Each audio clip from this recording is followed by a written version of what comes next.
Cornerstones are based around opposites. We have what we call polarities.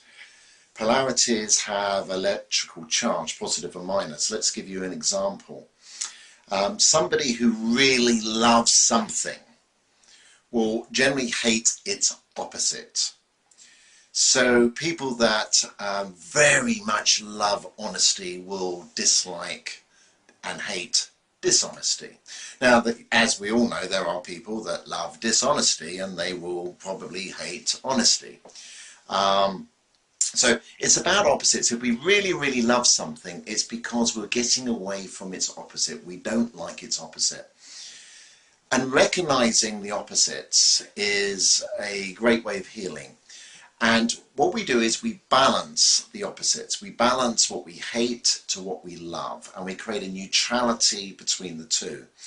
The way the world is full of polarities. It's full of opposites everywhere. There's anything that we love, there is an opposite of where something we hate. And so we can't help but getting stressed at times. We can't help getting the lows because we're in the very thing, or somebody's done the very thing to us that we hate. And at other times we're on a great high because we're doing, or somebody's doing to us, or presenting to us the very things that we love. So we go love up here, feeling really wonderful, and down here when we hate something, and it's high, low, high, low, high, low, high, low. And this creates a lot of stress in our minds and body.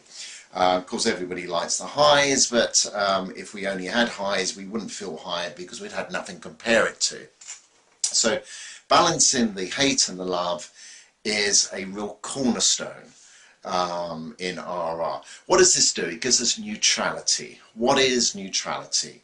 It's not a neutral feeling that we feel nothing. It's some people would call it an unconditional love. Some people would call it just being in the flow, when everything just feels good.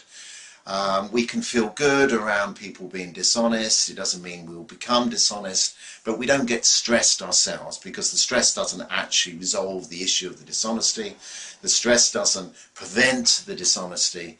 The stress doesn't get us into a position where we would deal with somebody's dishonesty in a better way.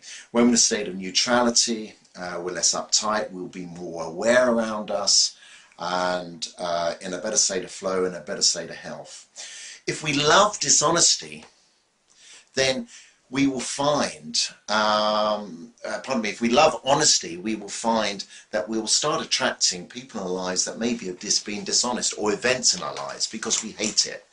So creating a neutrality there means we'll attract less of the bad stuff that we want and be just in a good state of flow. We don't have to have lots of honesty around us and be reliant on people and events around us being honest to feel good. We're just going to feel good either way. So that is a cornerstone of RR, is what we love is a signal for healing because it has an opposite of what we don't love. We can call also, if we love something or someone, maybe they have a value that we like, maybe it's integrity, and we love integrity. And if we imagine that we surround ourselves with a lack of integrity, a void of all integrity, we're going to feel empty. It means we feel incomplete. So another cornerstone of RR is not to just focus on the negatives, but what are the positives in our lives that's signaling to us that if we don't have them, that we are incomplete. So anything positive is as much as a signal for healing as anything negative. We're all aware that if we don't like a lack of integrity, that when people have a lack of integrity around us, that we feel bad. And of course that is also a signal for healing, and in RR we would work to heal that. So it's an excess of something bad and a void of something good is a cornerstone of RR, neutralizing, clearing the polarities, and also accepting that polarities do exist. And the lows that we sometimes get disappointed in are just a signal that when we balance with the highs, then we can create neutrality. We can't have neutrality unless we've got polarities to make it. So recognizing highs and lows is a wonderful thing, and so is neutrality. And somebody who's in a true state of neutrality will not be bothered by the highs and lows. They'll be looking at these as a signal that they've got more healing to do inside.